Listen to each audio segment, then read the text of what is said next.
Assalamualaikum, nama saya Nur Syahira binti Sahran, nombor pelajar 2021208046. Saya akan menerangkan pengenalan tentang tajuk kami iaitu Etos Nasional Sejarah dan Keistimewaan Jalur Gemilang. Etos membawa makna sifat, ciri, sesuatu bangsa, budaya dan era, manakala bagi perkataan nasional pula berkaitan dengan bangsa kebangsaan iaitu seperti kita harus mengikuti gerakan atau cita-cita sebaik-baiknya. Etos ini juga adalah perkataan yang berasal daripada perkataan Yunani yang bermaksud watak yang digunakan untuk menggambarkan kepercayaan atau cita-cita yang membimbing masyarakat, negara ataupun ideologi. Tambahan lagi, orang Yunani menggunakan perkataan ini dengan merujuk kepada kuasa muzik untuk menunjukkan atau mempengaruhi emosi, tingkah laku dan juga akhlak. Selain itu, etos nasional telah wujud pada zaman kolonial lagi. Zaman kolonial ini merupakan zaman penjajahan tanah air kita oleh kuasa-kuasa luar. Hal ini kerana para penjajah yang telah berjaya menjajah negara kita dengan membawa entiti mereka sendiri dari segi bahasa dan juga bendera. Sebagai contoh, penjajah British yang mengibarkan bendera mereka yang dikenali sebagai Union Jack menunjukkan identiti dan kekuasaan mereka di tanah Melayu. Selain itu, etos bangsa ini boleh menjadi unsur yang ideal membentuk nilai, prinsip dan norma-norma yang memberi panduan normatif kepada sebuah masyarakat. Etos nasional ini juga dapat diselusuri dalam 4 dimensi utama iaitu nilai, perasaan dan semangat, kepercayaan serta identiti. Hal ini kerana dimensi ini merangkumi ciri-ciri yang wajar menjadi wadah dalam proses pembinaan bangsa yang lebih ke arah kemajuan dan harmoni. Dari aspek nilai, dapat dilihat dari segi masyarakat mengamalkan nilai yang baik dalam kehidupan bersama dan dikongsi. Manakala dalam aspek perasaan dan semangat, kita telusuri bahawa warga negara Malaysia ini mengamalkan semangat kekitaan bersama, patriotisme dan nasionalisme yang harus dikekalkan demi mencapai kesepaduan sosial. Seterusnya, bagi aspek kepercayaan berlandaskan masyarakat yang berkongsi sejarah dan juga masa depan yang sama. Hal ini dikatakan demikian kerana masyarakat Malaysia sudah hidup bersama-sama sejak era penjajahan British ke Tanah Melayu atas dasar ekonomi yang telah membentuk sebuah negara yang maju sehingga kini. Akhir sekali, bagi aspek identiti pula mampu membawa kepada satu identiti yang unik, sesebuah masyarakat yang stabil dan seragam. Saya akan menerangkan tentang latar belakang penciptaan Jalur Gemilang. Menurut Jabatan Penerangan Malaysia dan Kementerian Komunikasi dan Multimedia Malaysia, permulaan sejarah penciptaan Jalur Gemilang ini bermula dengan Persekutuan Tanah Melayu yang dibentuk pada tahun 1948. Satu pertandingan mencipta bendera di peringkat kebangsaan telah diadakan pada Mei 1948 oleh Jawatan Kuasa Khas. Jawatan Kuasa Khas telah menerima 373 corak reka bentuk bendera dan telah dikemukakan kepada Majlis Perundangan Persekutuan untuk dibuat pertimbangan. Namun begitu, hanya 3 pilihan reka bentuk yang berjaya ke peringkat akhir dan rekaan yang berjaya dipilih, salah satunya rekaan Encik Muhammad bin Hamzah yang merupakan arkitek dari Jabatan Kerja Raya Johor telah mendapat pilihan dan majoriti. Reka bentuk bendera telah mendapat kelulusan King George yang keempat dan bendera telah dikibarkan buat pertama kali di Istana Sultan Selangor di Kuala Lumpur. Seterusnya, pada tanggal keramat 31 Ogos 1957, negara telah mencapai kemerdekaan iaitu upacara rasmi menaikkan bendera Persekutuan Tanah Melayu telah dilaksanakan. Sehubungan dengan itu, bendera Malaysia yang terseragam indah hari ini berasal daripada bendera Persekutuan Tanah Melayu. Pada 16 September 1963, nama negara telah diberi nafas baharu iaitu daripada Tanah Melayu kepada Malaysia. Justeru, pencantuman Sabah, Sarawak dan Singapura dengan Persekutuan Tanah Melayu telah membawa penambahan daripada 11 kepada 14 jalur dan bintang. Seterusnya, bendera Malaysia diberikan nama rasmi iaitu Jalur Gemilang dan nama bendera yang dikemukakan haruslah dalam bahasa Melayu yang bersifat emotif iaitu boleh menggerakkan semangat dan kesetiaan kepada bangsa dan negara. saya akan menerangkan tentang ciri-ciri bendera Persekutuan Tanah Melayu. Ciri-ciri bendera Persekutuan Tanah Melayu 1949 ini berukuran 6 kaki lebar dan 3 kaki panjang dengan 6 jalur berwarna merah dan 5 jalur berwarna putih. Seterusnya, 11 jalur ini melambangkan perpaduan 11 negeri persekutuan iaitu Johor, Kedah, Kelantan, Melaka, Negeri Sembilan, Pahang, Perak, Pulau Pinang, Selangor dan Terengganu. Selain itu, warna merah, putih dan biru melambangkan negara kita sebagai negara Commonwealth, manakala warna kuning melambangkan warna diraja. Bagi bulan dan bintang pula melambangkan agama Islam di Persekutuan Tanah Melayu. Manakala bagi bintang pecah 11 pula melambangkan perpaduan dan kerjasama antara negeri-negeri. Assalamualaikum warahmatullahi wabarakatuh. Nama saya Nur Azlin binti Salim. Nombor ID matrik 2021831802 ingin membentangkan tentang makna-makna dalam bendera Malaysia. Seperti yang diketahui umum, bendera Malaysia mempunyai nama lain iaitu jalur gemilang. Jalur gemilang mempunyai bulan sabit, bintang pecah 14 jalur yang berwarna merah dan putih, warna biru di bahagian atas tepi kiri serta bulan dan bintang yang berwarna kuning diraja. Seperti yang sedia maklum, terdapat 4 warna dalam bendera Malaysia iaitu warna biru merupakan simbol perpaduan dan keamanan dalam kalangan rakyat Malaysia. Seterusnya warna merah yang melambangkan keberanian rakyat Malaysia dalam menghadapi semua rintangan dan cabaran untuk menjadikan Malaysia sebuah negara yang maju dan dikenali. Malahan warna kuning yang menjadi warna rasmi dan simbol kedaulatan bagi warna diraja Raja-Raja Melayu. Warna ini sering digunakan dalam majlis dan juga acara rasmi yang melibatkan Raja-Raja Melayu. Warna terakhir pula adalah warna putih, bermaksud kesucian dan keluhuran hati rakyat Malaysia. Warna putih juga menjadi simbol keikhlasan dan kesungguhan untuk mengekalkan peribadi dan adab yang baik. Bagi lambang yang terdapat di bendera Malaysia, bulan sabit dan juga bintang bermaksud lambang agama Islam yang menjadi sebuah agama rasmi yang terbesar di Malaysia. Majoriti masyarakat Malaysia adalah Melayu dan beragama Islam. Secara automatik negara kita ditadbir oleh orang yang beragama Islam. Sistem pemerintahan pada zaman dahulu juga menjadi salah satu asbab mengapa negara kita kini ditadbir oleh kerajaan Islam. Bendera Malaysia mempunyai 14 jalur yang berwarna putih dan merah, seperti mana Malaysia yang mempunyai 13 anggota yang terlibat dan juga 1 wilayah persekutuan. 13 negeri tersebut ialah Perlis, Kedah, Kelantan, Johor, Negeri Sembilan, Melaka, Selangor, Pahang, Sabah, Sarawak, Terengganu, Pulau Pinang dan juga Perak. Wilayah persekutuan pula Labuan, Putrajaya dan juga Kuala Lumpur. Bintang pecah 14 bermaksud perpaduan 13 buah negeri dan wilayah persekutuan. Tanpa perpaduan yang utuh antara semua negeri tersebut, Malaysia tidak mungkin menjadi sebuah negara yang aman harmoni. Assalamualaikum warahmatullahi wabarakatuh. Saya Rahin Anissa binti Rasid, nombor matrik 2021846296. Hari ini saya akan membentangkan pada bahagian terminologi bendera. Bahagian dalam persekutuan dibahagikan kepada beberapa bahagian seperti lebar, panjang, bahagian birutu, bahagian atas, bahagian bawah kepala dan ekor. Seterusnya untuk ukuran dan jenis bendera, setiap bendera mempunyai pelbagai ukuran bergantung kepada tujuan penggunaannya. Untuk bendera biasa, bendera ini dikibarkan di bangunan-bangunan, pejabat dan rumah kediaman. Panjangnya berukuran 6 kaki iaitu bersamaan dengan 183 cm, manakala lebar berukuran 3 kaki iaitu 91.5 cm. Untuk bendera rumah pula dikhususkan untuk kegunaan rumah kediaman di mana saiz-saiz dan ketinggian tiada bendera digunakan adalah terhad. Panjangnya berukuran 4 kaki iaitu 120 cm dan lebar berukuran 2 kaki iaitu 61 cm. Bendera sedang pula digunakan sebagai penutup keranda sebagai tanda penghormatan negara. Panjangnya berukuran 8 kaki iaitu 244 cm dan lebarnya berukuran 4 kaki iaitu 122 cm. Untuk bendera besar pula dikibarkan di bangunan-bangunan kedutaan negara kita di luar negara sahaja.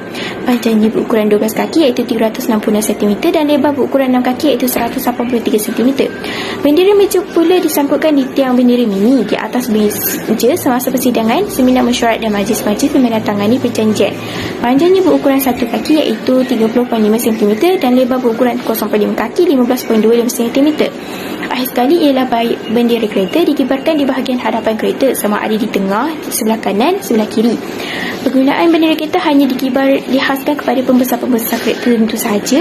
Panjangnya berukuran 1 kaki iaitu 30.5 cm dan lebarnya 0.5 kaki iaitu 15.25 cm.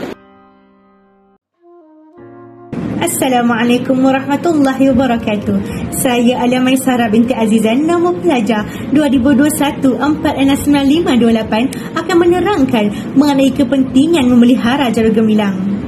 Jalu gemilang merupakan salah satu simbol perpaduan rakyat di Malaysia. Semua rakyat di Malaysia, tidak mengira etnik, kaum, agama dan warna kulit, akan disatukan di bawah satu bendera yang sama, iaitu jalur gemilang.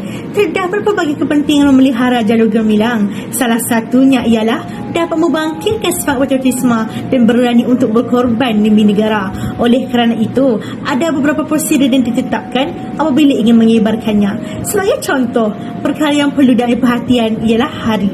Ini kerana secara amnya, pengibaran jalur gemilang akan dilakukan pada hari bekerja dan ada sesetengah cuti yang tertentu seperti cuti persekutuan yang di mana jalur gemilang juga perlu dikibarkan. Contohnya ialah pada hari ulang tahun keputeraan rasmi Seri Paduka Baginda Yang di-Pertuan Agong. Seterusnya, saya akan menerangkan mengenai cara menghormati jalur gemilang. Seperti yang kita ketahui, bendera merupakan lambang identiti dan juga lambang kedaulatan sesebuah negara. Oleh itu, kita sebagai rakyat Malaysia mestilah menghormati bendera negara kita. Salah satu cara menghormatinya akan saya terangkan di sini ialah kita perlu mengetahui etika dan tata cara ketika ia mengibarkannya. Ada beberapa tata tertib yang berkaitan dengan jalur gemilang. Antaranya adalah sebelum bendera dinaikkan, kita perlu memastikan bahawa jalur gemilang dalam keadaan yang baik, seperti tidak koyak dan lusuh.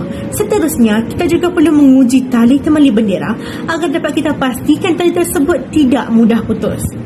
Semasa bendera dinaikkan pula, contoh prosedur pemakaian yang betul ialah bagi seorang orang awam yang memakai baju Melayu dan bersongkok, hendaklah dia berdiri tegak dengan kedua tangannya di sisi dan kemudian diluruskan ke bawah. Hai, Assalamualaikum warahmatullahi wabarakatuh. Nama saya Nofana binti Ahmad Kamal. Nombor ID matrik saya ialah 2021-832-944. Saya daripada kelas 2C. Sekarang saya akan menceritakan cara untuk melupuskan bendera. Kita tidak boleh mengibarkan bendera yang telah lusuh ataupun koyak kerana ia akan dianggap sebagai tidak menghormati bendera. Jadi, terdapat prosedur yang telah ditetapkan untuk melupuskan bendera, iaitu kita tidak boleh membuang bendera ke dalam tong sampah. Ini kerana ia dianggap sebagai satu penghinaan terhadap bendera.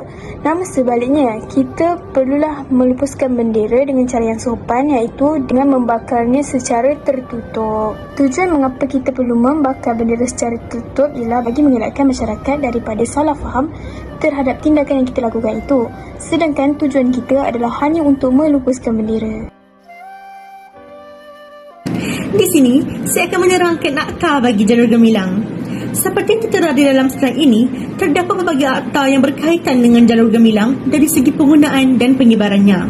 Bagi mana-mana individu yang menghina atau mempersendakan jalur gemilang, perlulah diberi hukuman yang setimpal dengan perilaku seperti yang termaktub di bawah Kanun Kesiksaan. Satu akta yang akan saya huraikan di sini ialah Seksyen 3 Akta 414, iaitu Akta Lambang dan Nama Mencegah Penggunaan Tidak Wajar 1963. Akta ini akan disabitkan ke atas mana-mana individu yang menggunakan nama dan lambang bagi berdagang atau berniaga. Selain itu, menjadi kesalahan bagi mereka yang menggunakan bagi memperagakan iklan, perniagaan, perdagangan, pekerjaan, profesion, termasuk juga menjual fotograf, lukisan atau apa sahaja rupaan gambar yang di-Pertuan Agong atau Raja Permaisuri Agong. Akan tetapi, bagi penyiaran berita, akhbar atau apa-apa media lain tidak akan dikenakan tindakan. Saya akan membincangkan pula berkenaan fakta menarik mengenai jalur gemilang. Seperti yang sedia maklum, bendera akan dikibarkan di tiang-tiang besar menggunakan tali dan selalunya dikibarkan pada waktu pagi dan diturunkan pada waktu petang. Secara terperinci pula, pejabat kerajaan mengibar dan menurunkan bendera mengikut waktu pejabat, dan sekolah-sekolah pula akan dinaikkan pada waktu bermulanya kelas dan diturunkan pada berakhirnya kelas. Manakala, jika terdapat hari kebesaran persekutuan dan juga negeri, bendera akan dikibarkan terus-menerus tanpa perlu menurunkannya. Seterusnya, individu yang ditugaskan untuk menaikkan dan juga menurunkan bendera hendaklah berpakaian kemas dan sopan untuk menjaga identiti negara. Selain itu, merokok dan juga menggunakan rokok elektronik semasa ditugaskan menaikkan bendera tidak dibenarkan. Sebagai tanda menghormati pembesar yang telah mangkat, bendera digunakan sebagai tanda berkabung dengan mengibarkan separuh tiang. Cara yang betul untuk menaikkan bendera semasa berkabung ialah dengan menaikkan sehingga ke puncak dahulu, kemudian turunkan secara perlahan-lahan sehingga mencapai separuh tiang. Selain daripada mengibarkan bendera separuh tiang, bendera juga digunakan untuk menutup keranda dalam istiadat pengebumian negara. Istiadat ini dilakukan sebagai penghormatan terakhir negara terhadap individu-individu yang banyak berjasa kepada negara. Antara individu yang diberi penghormatan oleh negara ialah duta-duta yang meninggal di luar negara, anggota polis dan tentera yang meninggal semasa bertugas, dan membawa pulang jenazah rakyat Malaysia yang meninggal di luar negara. Malahan, bendera Malaysia dibenarkan untuk dibuat pakaian tetapi dengan syarat memotong kain lain yang mempunyai warna yang sama dengan warna bendera tersebut. Ini disebabkan oleh menggunting bendera merupakan salah satu perbuatan yang merosakkan identiti sebagai seorang rakyat Malaysia. Bendera tidak dibenarkan dibuat stokin atau kasut kerana ianya merupakan perbuatan menghina negara. Seperti yang sedia maklum, bendera tidak boleh menjejaki tanah. Dapat disimpulkan bahawa setiap simbol dan lambang identiti negara mempunyai fakta menarik yang dapat dikongsi bersama oleh segenap lapisan masyarakat. Sejarah lagu Jadual Gemilang ialah pada kali pertamanya diperkenalkan kepada rakyat pada 9 Ogos 2003 ketika sambutan Hari Kemerdekaan yang ke-46. Berdasarkan lagu Jadual Gemilang ini, kita boleh lihat bayangan akan maksud bendera Malaysia dalam cara yang mudah difahami. Sebagai contoh, pada rangkap ketiga lagu Jadual Gemilang, iaitu 14 melintang jalurnya, semua negeri dalam Malaysia, satu suara, satu semangat, itu sumpah warga berdaulat. Daripada rangkap ayat ini, kita boleh lihat mengenai beberapa perkara, iaitu yang pertama, mengenai 14 jalur di Jalur Gemilang, dan ianya dipecahkan kepada dua, iaitu 7 jalur merah dan 7 jalur putih. Maksud tersirat dari ayat ini ialah di Malaysia terdapat 14 negeri yang bernaung di bawah kerajaan Malaysia, serta keanggotaannya dikira dengan 13 buah negeri dan sebuah wilayah persekutuan. Yang kedua, walaupun negara kita ini mempunyai banyak negeri yang berbagai-bagai, tetapi kita sentiasa seberat suara dan akrab. Walaupun bendera merupakan satu perkara yang perlu dihormati, namun ada juga segelintir masyarakat yang tidak menghormati bendera. Buktinya kita dapat lihat timbulnya isu-isu biadab terhadap Jalur Gemilang. Yang pertama ialah kita dapat lihat timbulnya isu rakyat Malaysia tidak mengetahui bentuk Jalur Gemilang. Kejadian ini berlaku ketika Majlis Perasmian Bola Keranjang bawah 15 tahun pada 25 November 2019. Ketika nyanyian lagu Negaraku, telah terpaparnya bendera Malaysia yang mempunyai 5 bucu bintang di skrin besar. Walhal, seperti yang kita tahu, bendera Malaysia mempunyai 14 bucu bintang. Yang kedua ialah isu memasang bendera terbalik. Kejadian berlaku di Tebrau, Johor pada 11 Ogos 2020. Polis telah menerima aduan daripada orang awam dan terus mengambil tindakan dengan menangkap individu berusia 23 hingga 56 tahun untuk siasatan.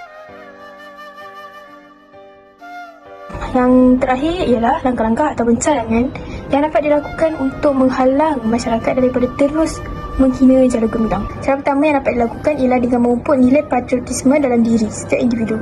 Sekiranya nilai ini tersemat di dalam diri, pasti kejadian menghina Jalur Gemilang ini tidak akan berlaku kerana kita lebih menghormati dan menghargai bendera. Cara untuk meningkatkan nilai ini adalah dengan membaca buku-buku bersejarah, mengetahui kisah-kisah perjuangan tokoh dan sebagainya. Cara yang kedua ialah penguatkuasaan undang-undang. Antara akta yang dapat diambil terhadap kesalahan Jalur Gemilang ialah Akta Lambang dan Nama dalam kurungan mencegah penggunaan tidak wajar 1963 dan Akta Lambang Kebangsaan dalam kurungan Kawalan Mempamer 1949. Undang-undang yang dilakukan ini adalah bertujuan untuk menghalang masyarakat daripada terus menghina Jalur Gemilang. Hal ini kerana sekiranya tiada undang-undang yang diciptakan untuk menghalang perbuatan-perbuatan seperti ini, akan lebih terus-menerus bertambah dan masyarakat lebih berani untuk melakukan kesalahan ini. Etos bermaksud watak yang digunakan untuk menggambarkan kepercayaan atau cita-cita yang membimbing masyarakat negara atau ideologi, manakala nasional pula berkaitan dengan bangsa kebangsaan. Dengan wujudnya etos nasional dalam diri individu dan masyarakat, maka ia dapat menggambarkan tentang prinsip kenegaraan yang berpaksikan platform nasional. Oleh itu, kita hendaklah menerapkan etos nasional dalam diri kita seperti mengambil tahu maksud setiap warna dan lambang jalur gemilang, logo jalur gemilang dan terminologi bendera. Kesannya, kita dapat menambahkan ilmu pengetahuan tentang sejarah, latar belakang dan terminologi bendera jalur gemilang. Selain itu, kita hendaklah mengetahui cara untuk menghormati bendera dan cara melupuskan bendera. Hal ini kerana jika kita tidak mempelajari cara untuk menghormati bendera dan cara melupuskan bendera, akan berlakunya isu-isu seperti rakyat Malaysia tidak mengetahui bentuk jalur gemilang, isu memasang bendera terbalik dan sebagainya. Oleh itu, kita hendaklah menerapkan etos nasional dalam diri seperti mengetahui sejarah, keistimewaan jalur gemilang dan cara menghormati jalur gemilang. Hal ini kerana tanpa adanya bendera, sesebuah negara itu sukar untuk dikenali, dihormati dan dipandang tinggi oleh negara-negara yang lain. Kesimpulannya, kepentingan etos nasional bukan sahaja dapat melahirkan sesuatu semangat menghargai jalur gemilang yang kuat, malah dapat memperkukuh jati diri kebangsaan. Oleh itu, etos nasional perlulah sentiasa dipupuk agar terus sentiasa subur dan segar dalam jati diri seluruh anggota masyarakat dan menjadi seseorang yang lebih bertamadun seperti dapat mengetahui sejarah, keistimewaan dan adab dengan jalur gemilang.